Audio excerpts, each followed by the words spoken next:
छोटी सी कहानी से अपनी बात शुरू करूं।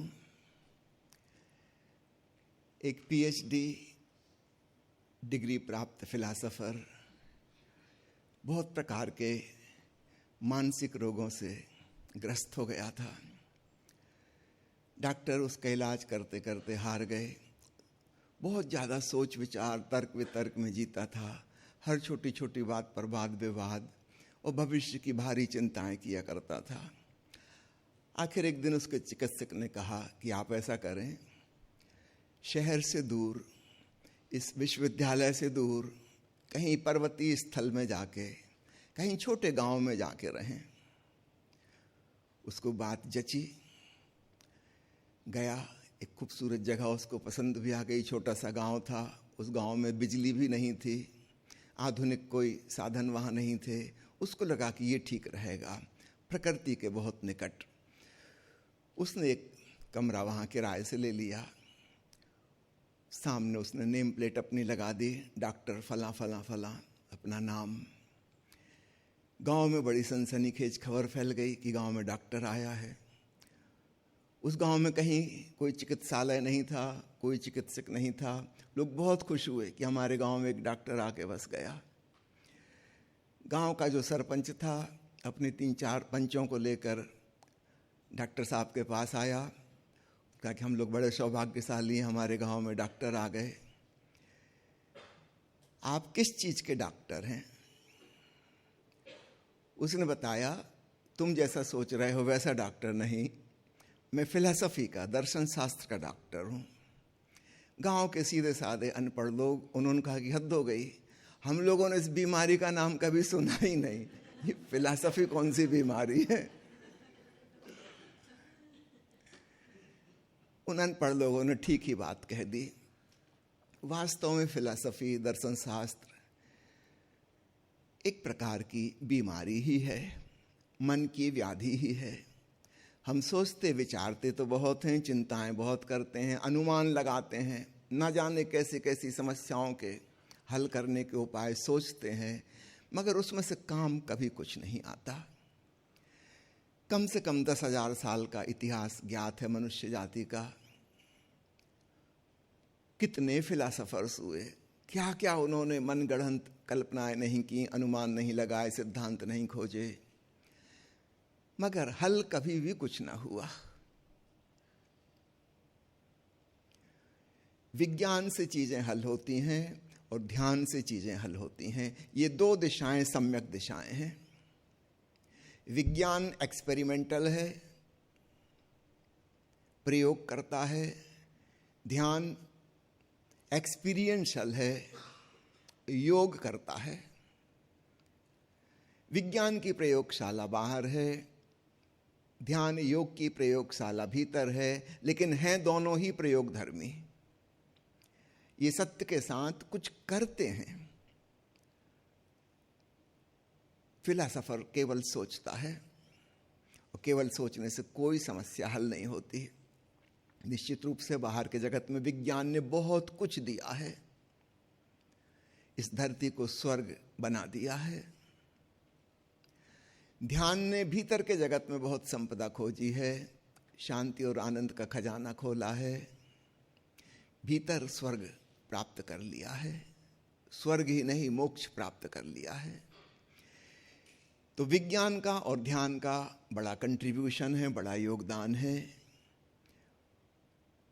दोनों प्रयोग धर्मी हैं, सत्य के साथ कुछ प्रयोग करते हैं। वैज्ञानिक पदार्थ के संग, प्रकृति के नियमों के संग प्रयोग करता है और सत्य को खोजता है। ध्यानी स्वयं अपनी चेतना के संग प्रयोग करता है, अपने भीतर तलाशता है और अपने भीतर वह शांति का, परमानंद का, परमात्मा का खजाना प्राप्त करता है। बाहर के खोजबीन से सुविधाएं उत्पन्न हो जाती हैं, नए नए सामान आविष्कृत हो जाते हैं, इन्वेंटेड हो जाते हैं और भीतर परमानंद का खजाना खुल जाता है। तो ये 2 दिशाएं बिल्कुल सही हैं, सम्यक हैं, जरूरी हैं। बाहर के जगत में हम सुख सुविधापूर्ण हो, स्वस्थ हो, लंबी हमारी आयु हो, संपत्ति हो, शक्ति हो, यह सब उपयोगी है। और भीतर हमारे शांति हो, आनंद हो, समाधि का सूत्र हमें पता चले, इन दोनों चीज़ों का गहन उपयोग है। पूरब और पश्चिम में थोड़ी सी भूल हुई। एक तरफ शांति पर बहुत ज़्यादा जोर दे दिया गया, ध्यान में डूबो, अध्यात्म की दिशा पकड़ो, और हमने बाहर के जगत की उपेक्षा कर दी। परिणाम ये हुआ, हम बाहर से दीन दरिद्र हो गए, हजारों साल तक दूसरों के गुलाम रहे, हम अशिक्षित रह गए, जगत के सामने हमारी स्थिति भिखमंगों जैसी हो गई, लंबी दास्तां में हमारा समय गुजरा, सब भांति हमें लूटपाट कर लिया गया। दूसरी तरफ पश्चिमी सभ्यता ने केवल बाहर पर जोर दिया, भीतर को इग्नोर कर दिया। परिणाम ये हुआ, बाहर तो सब कुछ अच्छा अच्छा है, मकान अच्छे हैं, कार अच्छी है, स्वास्थ्य अच्छा है, शिक्षा अच्छी है, लेकिन भीतर अशांति है, तनाव है, बेचैनी है, परेशानी है, निरर्थकता का एहसास है। जीवन हम क्यों जिएं? और जब जीवन का अर्थ ही समझ नहीं आ रहा तो स्वाभाविक है हिंसा और छीन झपट और युद्ध, आतंकवाद, आत्महत्या, ये सब चीज़ें पैदा होती हैं। याद रखना, प्रथम विश्व युद्ध पश्चिमी देशों की देन है, दूसरा विश्व युद्ध पश्चिमी देशों की देन है, और तीसरा और अंतिम विश्व युद्ध कभी हुआ तो वह भी पश्चिम की ही देन होगी। जब जीवन में कोई अर्थ ही नहीं है तो मरो, मारो, काटो, बम फोड़ो, फर्क क्या पड़ता है? कोई शांति तो है नहीं, कोई आनंद तो है नहीं। तो पूरब और पश्चिम दोनों ही अपने अपने ढंग से भटक गए, क्योंकि उन्होंने सत्य का एक अंग चुना, दूसरे की उपेक्षा कर दी। हमारे प्यारे सद्गुरु ओशो ने हमें एक नई बात सिखाई, जिसे वे कहते हैं झोरवादी बुद्धा, यानी पूरब और पश्चिम का मिलन, ध्यान और विज्ञान का मिलन। ध्यान हमें शांति देता है, विज्ञान हमें शक्ति और सुविधा देता है, और दोनों ही जरूरी हैं। तो आज हम अपने भीतर शांति को कैसे जाने, उस तरफ जाने का रास्ता क्या होगा। मैं किसी फिलोसॉफिकल डिस्कशन में नहीं जाऊंगा, डिस्कशन बहुत हो चुके हैं, उससे कुछ हासिल नहीं होता। सीधी विधि और मार्ग की बात, जैसे साइंस जो है टेक्नोलॉजी की बात करता है, ठीक ऐसे ही ध्यान जो है वो विधि की बात करता है, कैसे हम अपने भीतर उस शांति को पाएं। फिलॉसफी में जाने की कोई जरूरत नहीं, कैसे हम उसको पाएं। मैं आपको स्मरण दिलाऊं, भगवान शिव ने देवी पार्वती को ध्यान की 112 विधियां कही हैं। उस ग्रंथ का नाम है विज्ञान भैरव तंत्र। उसमें 2 विधियां नंबर 76 और 77 अंधकार के ऊपर हैं। सामान्यतः हमारी धारणा है कि परमात्मा प्रकाश स्वरूप है, बाइबल कहती है ऐसा, कुरान भी ऐसा ही कहती है, पारसी धर्म में भी ऐसा ही मानते हैं, परमात्मा प्रकाश स्वरूप है। भगवान शिव एक बिल्कुल विचित्र धारणा देते हैं। वे कहते हैं वह महा अंधकार पूर्ण है, उस महा अंधकार में प्रवेश करो, उस महा अंधकार को तुम्हारे भीतर प्रवेश करने दो। कहते हैं हे पार्वती, वर्षा की अंधेरी रात में भाव करो कि अंधेरा तुम्हारे भीतर प्रवेश कर रहा है और धीरे धीरे तुम अंधेरे में डूब रही हो, और दोनों मिलके एक हो गए, अंधकार ही अंधकार रहा, और तब परम शांति, परम समाधि फलित हो जाती है। इसके पहले कि हम अंधकार में डूबने का प्रयोग करें, कुछ बातें अंधेरे के संबंध में। सामान्यतः हमारे मन में अंधेरे का भय है, और उसकी वजह है कभी हम अपने पिछले जन्मों में लाखों करोड़ों साल जंगलों में पर्वतों में आदिवासियों के रूप में रहे हैं। दिन में तो सुरक्षा हो जाती थी, सूरज की रोशनी में अपना बचाव कर लेते थे। रात को हम असुरक्षित और भयभीत महसूस करते थे। कोई जंगली जानवर आक्रमण कर दे, हम भाग भी ना सकेंगे अंधेरे में। अंधेरे में भागेंगे, कहीं गड्ढे में गिर जाएं, खाई में गिर जाएं, कहीं टकरा जाएं, चोट खा जाएं। तो अंधकार के प्रति सहज रूप से हमारे मन में भय समाया हुआ है और ये लाखों साल ऐसा चलता रहा। अब आज स्थिति दूसरी हो गई है। न हम जंगल में रह रहे, न पर्वत पर रह रहे, हम शहर में जी रहे हैं। सब तरफ रोशनी है, घर में रोशनी है, बाहर रोशनी है। जंगली जानवरों के बीच में हम नहीं हैं, लेकिन फिर भी हमारे अचेतन मन में वो डर बहुत पुराना बसा हुआ है और इसलिए आज भी अंधेरे के नाम से हमारे भीतर डर लगता है। वो हमारे सबकॉन्शियस माइंड में प्रवेश है। जिस व्यक्ति को शांति की खोज करनी है उसे अपने भीतर अंधेरे के संग एक मैत्री भाव विकसित करना होगा। साधारणतः हमारे भीतर शत्रुता का भाव है, हम अंधेरे को मिटा डालना चाहते हैं। रात को अगर नींद नहीं आ रही तो आप फिर बिजली जला के बैठ जाएंगे, फिर अपना मोबाइल ऑन कर लेंगे, फिर लैपटॉप खोल लेंगे। अंधेरे में रमना सीखें, अंधेरे के प्रति एक मैत्रीपूर्ण भावना लाएं, अंधेरे के प्रति एक लगन और लगाव पैदा करें। प्रकाश में हमारा मन उत्तेजित होता है, अशांत होता है, बेचैन होता है। अंधकार में उत्तेजना समाप्त हो जाती है। There is no excitement and there is peacefulness. आधुनिक आदमी, विशेषकर महानगरों में रहने वाला और विशेषकर बिजली की खोज के बाद, इंफॉर्मेशन टेक्नोलॉजी के विकास के बाद आदमी बहुत ही अशांत होता जा रहा है और अगर ऐसा ही चलता रहा तो और भी अशांत होता जाएगा। जितने पागल पिछली सदी में हुए हैं इतने पहले कभी नहीं हुए थे। इस सदी में हम उससे भी आगे निकल जाएंगे। पता नहीं अन्य चीजों में विकास हो रहा है कि नहीं हो रहा है। विक्षिप्तता में, चंचलता में, बेचैनी में, परेशानी में, डिप्रेशन में, इसमें जरूर बहुत विकास हो रहा है। जब मैं मेडिकल कॉलेज में पढ़ता था तब जनरल मेडिसिन के डिपार्टमेंट में एक छोटा सा हिस्सा होता था साइकेट्री डिपार्टमेंट। अलग से कोई साइकेट्री डिपार्टमेंट नहीं होता था, मेडिसिन का एक छोटा सा अंग था। आज से 50 साल पहले इतने विक्षिप्त लोग, इतने मनोरोगी नहीं थे।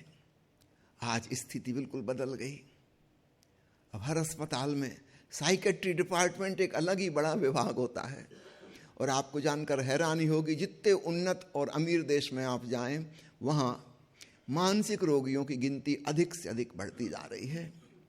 शारीरिक रोग कम हो गए। अब किसी को विटामिन बी कॉम्प्लेक्स की डेफिशिएंसी नहीं होती, किसी को प्रोटीन की कमी नहीं पड़ती, किसी को आयरन की कमी और एनीमिया नहीं होता भी है तो तुरंत इलाज हो जाता है। काफ़ी सुविधाएं उपलब्ध हैं जांच पड़ताल की, इलाज की। वो छोटी मोटी बीमारियां अब समाप्त हो गई। पहले यही बड़ी बीमारियां थीं। शरीर के तल पर तो हम काफ़ी स्वस्थ होते जा रहे हैं और भी ज़्यादा हो जाएंगे आने वाले समय में, लेकिन मन के तल पर हम बिल्कुल डवाडोल, पगलाई हुई हालत में होते जा रहे हैं। क्यों इतनी अशांति, क्यों इतनी बेचैनी, क्यों इतना संताप, इतनी उदासी, इतना विषाद, इतना तनाव? बाहर के जगत में दो चीजें हैं जिन्होंने हमारे मन को बहुत ज़्यादा एक्साइटेड कर दिया है। एक है ध्वनि प्रदूषण और दूसरा है प्रकाश प्रदूषण। शायद आपने इस भाषा में कभी ना सोचा हो। हम केवल धुआं को प्रदूषक तत्व मानते हैं। चारों तरफ भांति भांति के कोलाहल हो रहे हैं, लाउड स्पीकर बज रहे हैं, हवाई जहाज गुजर रही है, ट्रेन गुजर रही हैं, कारों के हॉर्न बज रहे हैं, घर घर में मोबाइल और टेलीविज़न बज रहे हैं। इतनी आवाज़, हमारा दिमाग इरिटेटेड हुआ जा रहा है। इतना हम सहन करने योग्य हमारा मस्तिष्क नहीं है। और दूसरा, प्रकाश, जहां देखो वहां चकाचौंध। बड़े शहरों के बाजारों में तो अब रात भी रात जैसी नहीं लगती, दिन से भी ज्यादा रोशनी रात में। अंधेरे से हमारा नाता टूटता जा रहा है। हम ज्यादा से ज्यादा प्रकाशित दुनिया में जी रहे हैं, लेकिन इतनी ज्यादा रोशनी की किरणें हमारी आंखों को ही नहीं, हमारे मन को भी बुरी तरह से उत्तेजित और व्यथित कर रही हैं। हमको पता ही नहीं चल रहा हम इतने झुंझलाए हुए क्यों हैं, जरा जरा सी बात में क्रोधित होने और भड़कने को राजी क्यों हैं। एक आध्यात्मिक साधक को, शांति के खोजी को इन दो बातों पर विशेष ध्यान देना होगा। अन्य चीजों का जैसे हम ख्याल करते हैं ना, आप एक ढाबे पे खाना खाने गए और जिस टेबल पे आप बैठे वहां नीचे काकरोच दौड़ रहे थे और फिर एक चूहा भी नजर आ गया, और जब थाली लाई गई तो उसमें मक्खियां भिनभिना रही थी। क्या आप वहां खाना खाओगे? आप राम राम करोगे वहां से। अनहाइजीनिक फूड है, यहां तो फूड पॉइजनिंग हो जाएगी।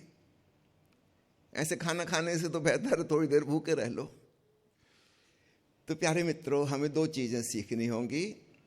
जैसे हम अनहाइजीनिक भोजन नहीं करेंगे, उसकी बजाय तो हम थोड़ी देर भूखे रहना पसंद कर लेंगे।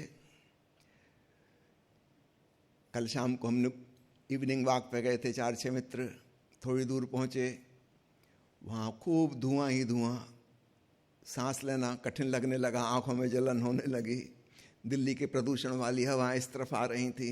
हम लोगों को बीच में से ही लौट के आना पड़ा। स्वाभाविक रूप से हम बचना चाहेंगे जहरीली हवा से। कुछ समय पहले कोरोना महामारी फैली थी, सब लोगों ने मास्क लगा लिए थे कि दूसरे की सांस में आ रहे कीटाणु हमारी नाक में प्रवेश न कर जाएं।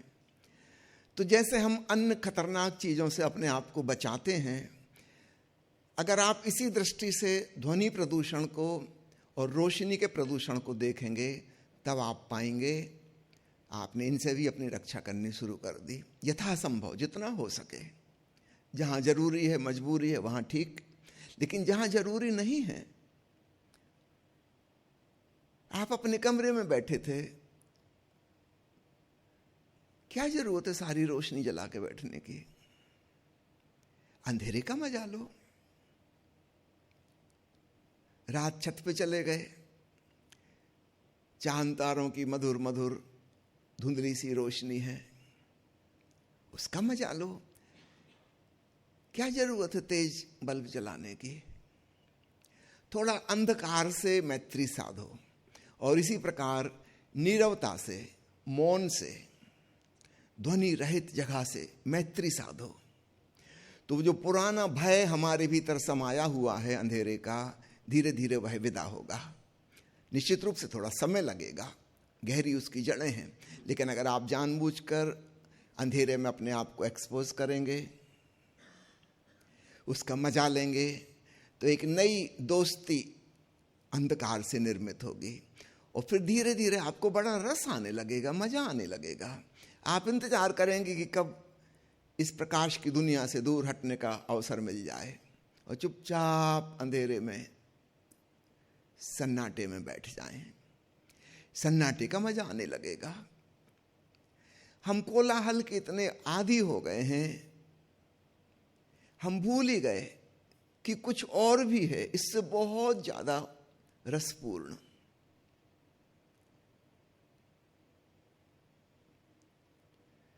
शांति का, सन्नाटे का, मौन का, अंधकार का, कुछ ना होने का मजा लें। कोई घटना नहीं घट रही, कितना प्रीतिकर है।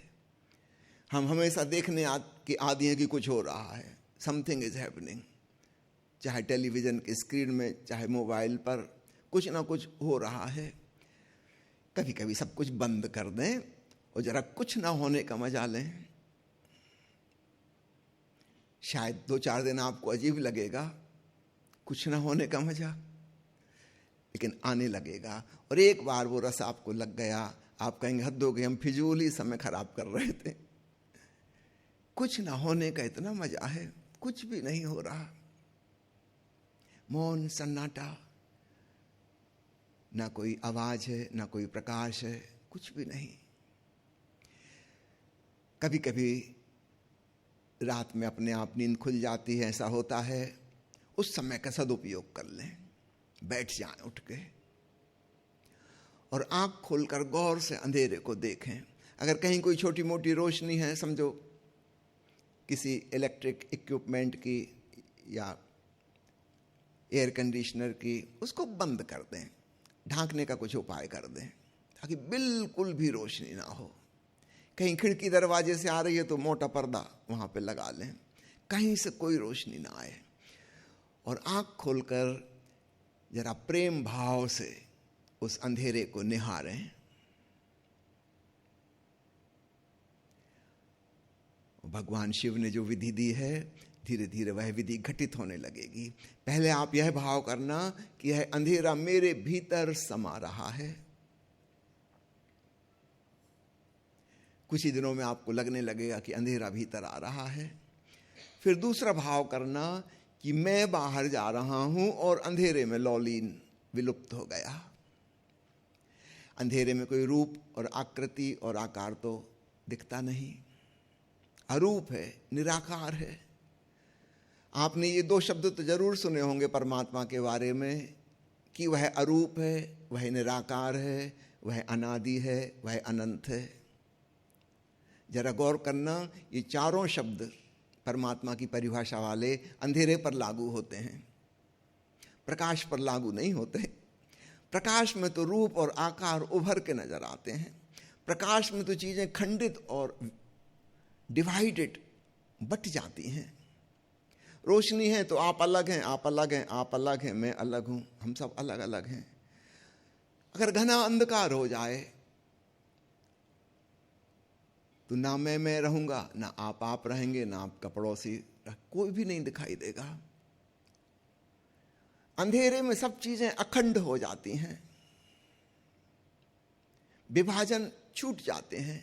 ये मकान है, ये पेड़ है, ये पहाड़ है, ये इंसान है, ये सब रोशनी में दिखाई देते हैं, अंधेरे में सब गायब।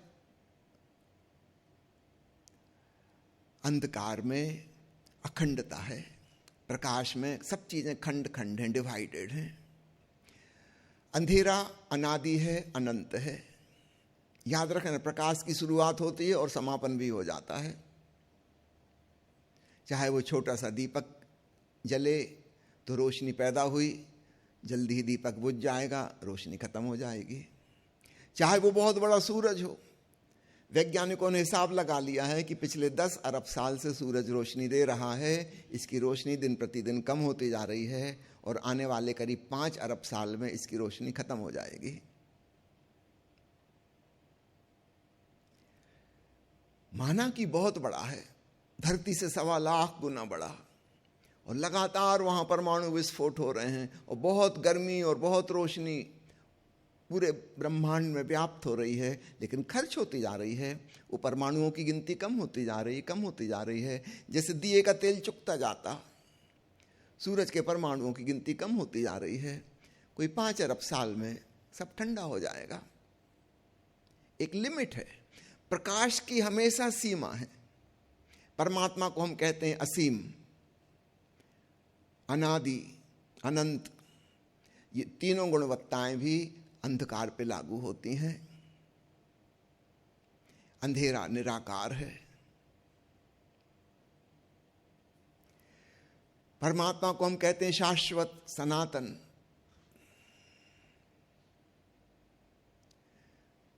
प्रकाश सनातन नहीं होता, उसको तो हम बता सकते हैं कब शुरू हुआ, फिर ये भी बता सकते हैं कब खत्म होगा। चुकता जा रहा है, कम होता जा रहा है। एक सोर्स है उसका, जहां से वो निकला, वो फैल रहा है, वो कहीं पे जाके खत्म हो जाएगा।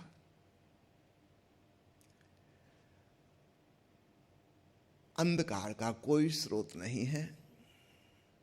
कितने ही सूरज आए चले जाएं, चांद आए जाएं, कितने ही तारे चमकें मिट जाएं, अरबों खरबों साल में सब समाप्त हो जाएंगे।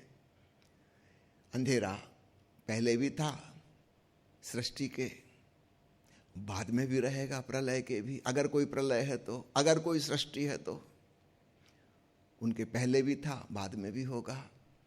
शायद आपको एक बात ना पता हो, अंतरिक्ष यात्री अंतरिक्ष में से जब सूरज को, चांद को, तारों को देखते हैं तो उन्हें वो चमकते हुए पिंड नजर आते हैं और उनके आसपास घनघोर अंधेरा रहता है। वहां से सूरज वैसा नहीं दिखता जैसा हमको धरती पे से दिखता है। हमको सूरज के आसपास भी रोशनी नजर आती है, वो एक्चुअल सूरज की रोशनी नहीं है, वो हमारे वायुमंडल में कुछ धूल के कण हैं, कुछ धुआं के कण हैं, कुछ प्रदूषण है, कुछ पानी की भाप है, कुछ हिमकण हैं, वो सब चमकते हैं, इसलिए हमें आसपास भी रोशनी नजर आती है। अंतरिक्ष में जहां कोई हवा नहीं है, कोई जलवाष्प नहीं है, कोई बादल नहीं है, कोई धूल कण नहीं, कुछ भी नहीं, उस शून्य में सब कुछ अंधकारमय है। तो सूरज नजर आएगा चमकता हुआ गोला, लेकिन उसके आसपास घनघोर अंधेरा रहेगा। चांद दिखाई देगा लेकिन उसके आसपास घनघोर अंधेरा। पूरा ब्रह्मांड अंधेरे में डूबा हुआ है। जब सूरज नहीं था 10 अरब साल पहले, तब भी अंधेरा था, अभी भी है। 5 अरब साल बाद सूरज समाप्त हो जाएगा, तब भी अंधेरा रहेगा। तो प्रकाश शाश्वत और सनातन नहीं हो सकता, अंधकार ही शाश्वत और सनातन हो सकता है। और जो चीजें क्षणभंगुर हैं, उनके साथ हम केवल अशांत होंगे, परेशान होंगे, क्योंकि अभी वो हैं, अभी नहीं हो जाएंगी। जो चीज शाश्वत है उसके साथ ही शांति संभव है, वो सदा सदा से है, थी, रहेगी। क्षणभंगुर चीज तो उत्तेजना पैदा करेगी, एक्साइटमेंट, अभी अभी है, वो बिल्कुल भरोसा नहीं कब विदा हो जाएगी, बस आई है जाने के लिए। किसी कवि ने बड़ी छोटी कविता लिखी है, केवल 2 लाइन है। पहली लाइन है बसंत आ गया, दूसरी लाइन है बसंत आ गया, चला गया। जो भी चीज आती है वो चली जाती है। अब वो 4 दिन रहे कि 40 साल रहे कि 4 अरब साल रहे, इससे क्या फर्क पड़ता है। जो चीज बनी है वो मिट जानी है, उसके साथ हम कैसे शांत हो सकते हैं। अंधकार शाश्वत और सनातन है और इसलिए वहीं परम शांति संभव है। तो शांति का एक सूत्र, उस खजाने की एक चाबी आपको दे रहा हूं। अंधकार के संग मैत्री भाव साधें, फिर ये अंधेरा भयभीत नहीं करेगा, हमारे भीतर प्रेम भाव को उमगाएगा। एक मखमली स्पर्श, एक वेलवेट टच आपको महसूस होने लगेगा। हर बच्चा मां के गर्भ में लगभग 280 दिन रहता है, ना कोई आवाज सुनता, ना कोई प्रकाश देखता, उसकी सारी इंद्रियां बंद हैं। एक मखमली अंधेरे में लिपटा हुआ, मौन सन्नाटे में डूबा हुआ। फिर उसका जन्म होता है और प्रकाश की और आवाजों की दुनिया शुरू होती है। बेचारा घबरा जाता है, उसकी आंखें चकाचौंध हो जाती हैं, उसके कानों पर पहली बार जब आवाज की तरंगें टकराती हैं, घबरा जाता है कि ये हो क्या रहा है। उसके लिए सारी चीजें बहुत चौंकाने वाली और डराने वाली हैं। 9-10 महीने वो परम शांति में, विश्राम में था, और अचानक, याद रखना, हम जिसको छोटी सी आवाज कह रहे हैं, वो छोटी सी आवाज उसके लिए तो भयंकर विस्फोटक आवाज जैसी है, उसके लिए तो बहुत बड़ी है, वो पहली बार सुन रहा है। हम जिसको साधारण प्रकाश कह रहे हैं, उसके लिए तो आंखों को तिल मिलाने वाला है, वो पहली बार उसकी आंखों पे रोशनी पड़ी है। बच्चा चीख मार के रोता है, बुरी तरह घबरा गया। मनोवैज्ञानिक कहते हैं हजारों साल से योगियों ने और ऋषियों ने ध्यान की विधियां खोजी, समाधि में डूबने के उपाय खोजे। ये सब उपाय उस गर्भावस्था में जानी गई शांति को पुनः पाने के उपाय हैं। निश्चित ही हमने कभी गहन शांति जानी है, फिर हम भूल गए धीरे धीरे कब जानी, कैसी जानी, लेकिन हम सबके प्राणों में एक प्यास है कि फिर उस शांति को पाना है। कोई हमसे पूछे कि कब आपने जाना था इसको, शायद हम बता नहीं पाएंगे कब, क्योंकि वो बात इतनी पुरानी हो गई। लेकिन कोई रस, कोई स्वाद हमें लगा हुआ है। अगर हमें कोई स्वाद ही नहीं होता तो फिर हम शांति की तलाश भी क्यों करते। हर आदमी शांति की, आनंद की खोज में है। किसी से भी पूछ लो, चाहे वो आस्तिक हो, नास्तिक हो, बच्चा हो, जवान हो, बूढ़ा हो, स्त्री हो, पुरुष हो, शिक्षित हो, अशिक्षित हो, ग्रामीण हो, नगरवासी हो, देसी हो, विदेशी हो, कोई हो, ऐसा कोई इंसान नहीं दुनिया में जो कहे कि मुझे शांति और आनंद नहीं चाहिए। ऐसा हो ही नहीं सकता। लेकिन ये आकांक्षा हमारे भीतर आई कहां से? अगर हम जानते ही नहीं हैं कि आनंद क्या होता है, फिर हम उसकी तलाश ही कैसे करेंगे?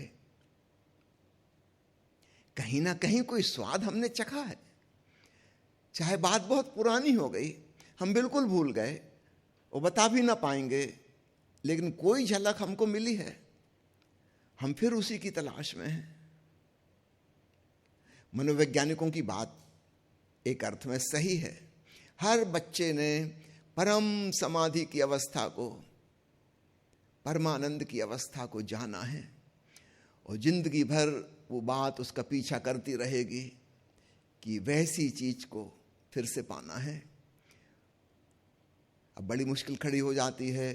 वो सोचता है कि शायद पैसे की कमी है इसलिए नहीं हो पा रहा, और पैसा कमाएगा और पैसा कमाएगा, लेकिन कितना ही पैसा हो जाए, वो भीतर की चीज तो भीतर मिलेगी, पैसा तो बाहर है। वो सोचता है कि राजनीति में पीछे रह गया, अब बस इलेक्शन आ रहे हैं, इस बार चुनाव लड़ लूं, एक बार मंत्री बन गया, फिर जीवन में बड़ा आनंद होगा।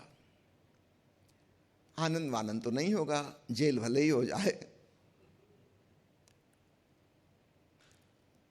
किसी मंत्री को कभी आनंदित देखा है?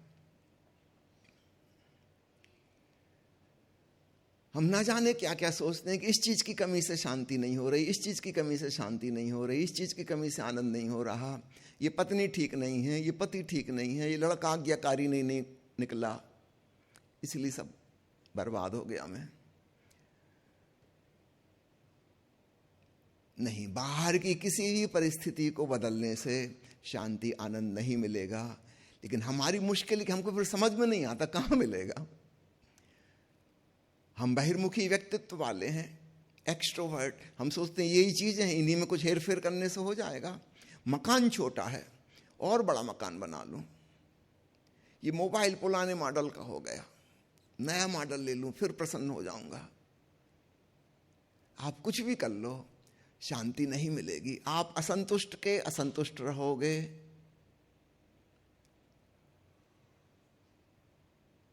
मगर फिर भी शांति की तलाश बंद नहीं होगी। क्यों? क्योंकि वो हमारे प्राणों के प्राण में बसी हुई है। उस चीज को हमने कभी जाना है। वो 9-10 महीने अपूर्व शांति के दिन थे। क्या हम जानबूझकर अपने भीतर पुनः उस अवस्था में पहुंच सकते हैं? यही एकमात्र आध्यात्मिक सवाल है। ईश्वर है कि नहीं, ये आध्यात्मिक सवाल नहीं है। भगवान ने दुनिया कब बनाई, क्यों बनाई, ये कोई धार्मिक सवाल नहीं है। ब्रह्मा विष्णु महेश हैं कि नहीं, स्वर्ग और नरक होते हैं कि नहीं, पाप और पुण्य का क्या फल मिलता है, ये कोई आध्यात्मिक सवाल नहीं, सब बकवास। वो पीएचडी वाली बीमारी जिनको होती है, ये उनकी बकवास है। आध्यात्मिक सवाल तो बस एक ही है कि किस विधि मैं उस शांति को, आनंद को पुनः जान लूं। और अपने भीतर की डूबने की विधि भगवान शिव ने जो दी है अद्भुत है। उन्होंने तो कहा है कि वर्षा की अंधेरी रात में, चलो जब वर्षा की रात आएगी तब कर लेना, लेकिन अभी भी हम कर सकते हैं प्रयोग, तो हम कर ही सकते हैं। दिन में भी कर सकते हैं, आँख पे पट्टी बांध लें, कोई कपड़ा बांध लें, कानों में ईयर प्लग लगा लें, बाहर की आवाज़ें ना आए, इतना इंतजाम तो हम कर ही सकते हैं। रात को अपने घर में तो आप इंतजाम खूब अच्छे से कर सकते हैं, विशेषकर जब सब लोग सो गए, बाहर का शोरगुल बंद हो गया, आप अपने कमरे में पूर्ण अंधकार का इंतजाम कर लीजिए, बाहर की आवाज़ें ना आए, ईयर प्लग लगा लीजिए। ईयर प्लग ना हो तो कपास का फोहा, रुई थोड़ी सी, आधा इंच टुकड़ा, उसमें हल्का सा तेल लगा के उससे कान बंद कर लीजिए, तो 90% आवाज़ बाहर की आनी बंद हो जाएंगी। अंधेरा कर लीजिए, आँख पे हल्की सी पट्टी, टॉवेल, चुनरी कुछ बांध लीजिए, बहुत जोर का प्रेशर ना हो, बस बाहर की रोशनी ना आए, और बैठ जाइए। शुरुआत में भले ही 2-4 दिन आपको कुछ भय लगे, लेकिन आप रिलैक्स होना, और धीरे धीरे आप पाएंगे एक मैत्री भाव, एक प्रीति का भाव अंधकार के प्रति जाग गया। स्मरण करना भगवान शिव का। अब वो तो मानसरोवर पर बैठे थे, वहाँ बिजली नहीं थी, मोबाइल नहीं था, टीवी नहीं थी, देवी पार्वती को तुरंत ही 2 मिनट में ध्यान लग गया होगा। तो अपने को 2 मिनट में नहीं लगेगा, 2 दिन में लगेगा, 2 महीने में लगेगा, पर लगेगा। थोड़ा सा इंतजाम करना होगा। तो ध्वनि रहित होने का, रोशनी रहित होने का इंतजाम, और अपने कान आँख के द्वारा ही हम बाहर की दुनिया से जुड़े हैं। अगर हम थोड़ी देर के लिए इनको बंद कर लें तो हम अपने अंतरतम में पहुंच जाते हैं। और जाएंगे कहाँ? अगर हम बाहर यात्रा नहीं कर रहे तो हम अपने आप में रम ही जाएंगे। और ये 2 प्रमुख इंद्रियां हैं जिससे हम बाहर जाते हैं। इन दोनों को हमने कहा कि रेस्ट करो, आराम करो। ना कुछ देखने को है, ना कुछ सुनने को है। अपने आप में रमण, आत्म रमण की प्रक्रिया शुरू हो जाएगी, आप ध्यानस्थ होने लगेंगे।